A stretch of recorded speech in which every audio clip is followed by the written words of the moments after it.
morning students, welcome. Today we are going to start 3.4 Shushruta a peep into the past. मतलब past में झांकना. Peeping मतलब झांकना. Okay. Now part 1 it is Shushruta was indeed a bright student of veterinary medicine. His teacher Shalil Otra once decided to test him.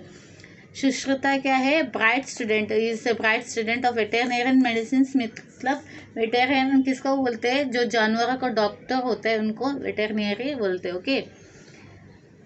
तो इस teacher उनका जो teacher है शलील ओथरा करके, उन्होंने क्या डिसाइड किया कि एक दिन उसको टेस्ट करे, उनका स्टूडेंट को टेस्ट करके उसको सारी बातें पता है कि नहीं, जानकारी रखता है कि नहीं. He has Shushruta, what all you would need to perform a surgery on a wonderful horse. Shushruta very quickly listed down all the instruments and the medicines that would be needed. तो एक दिन सुश्रुता का sir ने उनको क्या पूछा, teacher ने पूछा कि एक किसी जानवर के ऊपर अगर सर्जरी करना है, मतलब इज आस्किंग अबाउट द ऑर्स, अगर एक ऑर्स के ऊपर सर्जरी करना है तो क्या क्या चीज़ों की ज़रूरत पड़ेगी. तो सुश्रुता ने क्या किया, उसने सारे लिस्ट आउट कर दे कि क्या क्या इंस्ट्रूमेंट की ज़रूरत पड़ेगी और क्या क्या दवाइयों की ज़रूरत पड़ेगी. 3 things are missing, Salil Otra said. अभी सलील ओत्रा ने जो लिस्ट को देखा जो सुश्रुता ने बनाया था, तो उन्होंने देख के बोला कि इसमें 3 चीज़ों की कमी है. Confuse Sushruta looked at him. अभी सुश्रुता को समझ में नहीं आया कि क्या उस 3 चीज़ों को उन्होंने मिस किया. तो वो अपने गुरु के पास, टीचर के पास देख रहे हैं. वो काफ़ी कन्फ्यूज थे. I will give a week to find them, Salil ओत्रा consoled. अभी सलील ओत्रा यानी उनके टीचर ने क्या बोला कि मैं 1 हफ्ता देता हूँ तुम्हें ये जानने के लिए कि क्या तुमने मिस किया है, कौन सी 3 ऐसी चीज़ें मिस किया करके. उसके बाद 1 हफ्ते बाद हम लोग मिलते. Curious to find out what those 3 things were, Shushruta observed his teacher carefully for the next 1 week. अभी सुश्रुता जानना चाहते थे कि क्या कौन सा 3 चीज़ उन्होंने मिस किया लिखने में, उनकी समझ में नहीं आ रहा था. पर उन्होंने क्या किया, जब भी सलील ओत्रा उनके जो टीचर थे कुछ भी करते थे उनको ठीक से ध्यान से देखते थे. 1 हफ्ते तक उन्होंने बहुत अच्छी तरह से नोटिस किया अपने टीचर को कि वो जो भी कुछ टास्क करते थे, कुछ भी काम करते थे, किस तरह करते थे. Before operating the horse, Salil Otra observed every part of the horse, and then Shushruta found the first missing thing. तो अभी क्या है, जब ऑपरेशन का वक्त आया था हॉर्स का, तो सलील ओत्रा क्या क्या सबसे पहले पूरा उस हॉर्स की कंप्लीटली बॉडी को उन्होंने चेक किया. Okay. And then Sushruta found the first missing thing. तब उनको सुश्रुता का महसूस हुआ कि क्या उन्होंने मिस किया है. A good veterinarian should have a eagle eye. तो क्या उन्होंने फर्स्ट मिस किया था कि एक अच्छा यानी जानवरों का डॉक्टर होना है तो you should have a very eagle eye. मतलब उनका ध्यान हर एक छोटी छोटी चीज़ में होना चाहिए. उनका हाके बड़ा ही वॉचफुल होना चाहिए और अच्छी तरह से डिटेल्स को उनको परखने को आना चाहिए. तो सलील ओत्रा ने क्या किया, पहले ऑपरेशन करने से पहले ऑर्स को ठीक तरह से देखा. उन्होंने जांच करके कुछ आइडिया ले रहे थे क्या प्रॉब्लम हो सकती है. तो एक वही जो मिस उन्होंने तीनों में से एक चीज़ मिस किया. तो क्या था सुश्रुता ने कि एक good veterinary should have a eagle head. उसके हाके एकदम वॉचफुल होना चाहिए. हर एक बारीकियों को उसको पहचानना आना चाहिए, समझना आना चाहिए. Then Salil Otra treated the animal as if it were his own, balancing science and compassion equally, and lo, Shushruta found his second rule. A good veterinarian should have a lion's eye. बाद में उन्होंने सुश्रुता ने देखा कि उनका teacher जो है वो उस एनिमल को बहुत प्यार से लगा, उसे ये कर रहे, प्यार कर रहे, उसको ध्यान दे रहे. Balancing science and compassion equal, मतलब साइंस इसको ऑपरेशन भी मतलब ये ध्यान दे रहे, साइंटिफिकली वो हर चीज़ को ध्यान दे रहे, ऊपर से उसको बहुत लगाव से, बहुत प्यार से इसको केयरिंग कर रहे हैं इसका.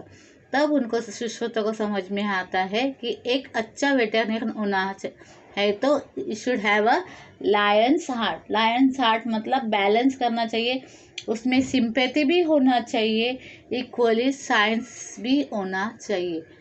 मतलब आप किसी के ऊपर, अगर आपके पास कोई इलाज के लिए आता है तो उससे प्यार से अच्छे से बोलना चाहिए, उसको ये बहला फुसला कर अच्छे से उसको अंडरस्टैंड करके लेना चाहिए कि उसको क्या प्रॉब्लम है।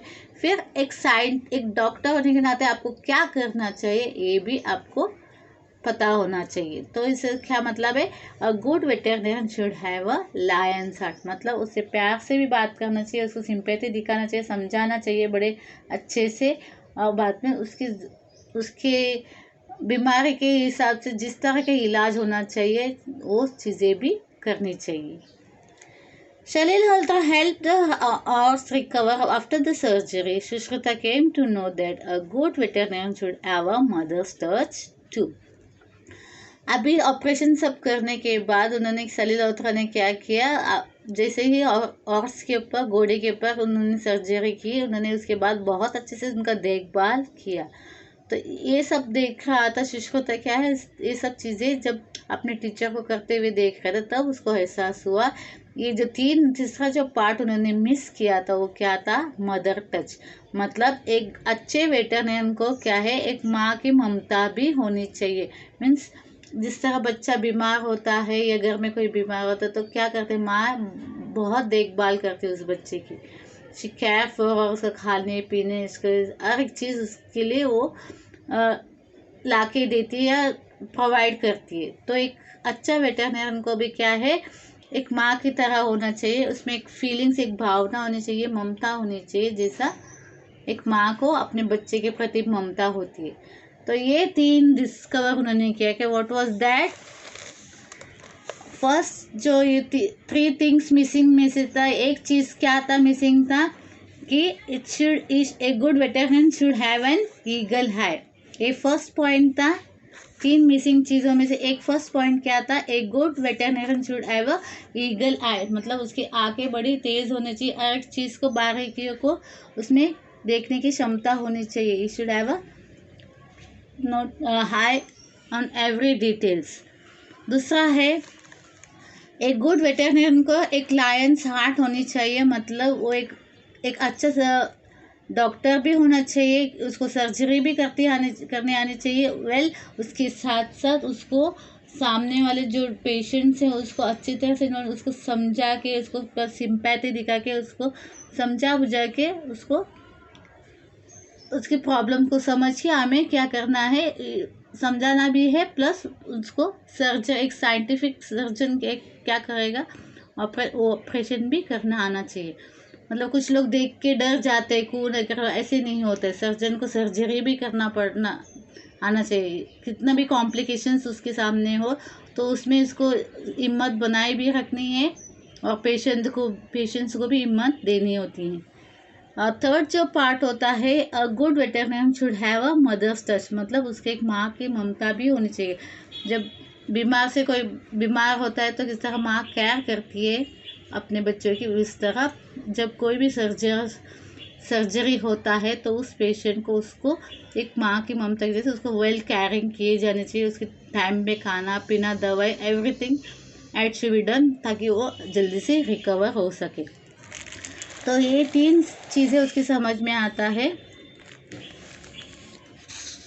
Part 2, the tradition of veterinarian therapy developed very early in India and this has survived to the present time. Based on the Ayurveda, Indian veterinary medicine is known for the specialized literature which provides information on ancient methods of preventing and treating diseases of animals. Some of this treatment, little known outside India, are still practiced today. मतलब ये जो veterinary therapy है, tradition जो है पहले से चलता आ रहा है, it was developed early very early in the Indian, बहुत इंडिया में बहुत पहले से ये सब थेरेपी चलता आ रहा है, and this has survive to the present, और अभी भी वो चलता आ रहा है। बेस्ड ऑन द आयुर्वेदा, यानी आयुर्वेदा के ऊपर में डिपेंड करता है, that is the medicinal plants we can say, Ayurvedic ज़्यादा करके दवाई, जड़ी बूटी के ऊपर दवाई वगैरह दी जाती है। तो ये हमारे पहले फ्रॉम द ट्रेडिशन, हम लोग भारत के लोग लोग क्या ज़्यादा करके इसको जड़ी बूटी को ज़्यादा मानते थे, और इसमें से जो यौगिक वगैरह है उसमें से दवाई वगैरह पत्ते वगैरह निकाल के इससे दवाई वगैरह बनाते थे. तो this is our tradition, we can say in that way. Right from the early period it has been started in India. India veterinary medicine is known as the specialized literature which provide information on the ancient methods of preventing and treating diseases of the animals.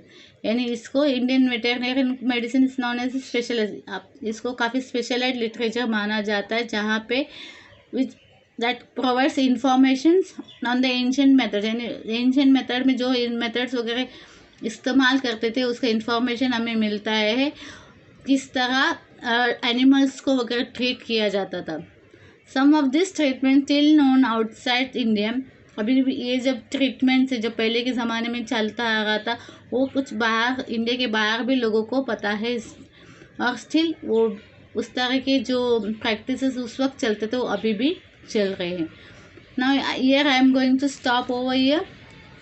Please go through this text book, read कीजिए, उसको understand करने की कोशिश कीजिए, and find out the difficult words, and bye and meet you in the next lecture.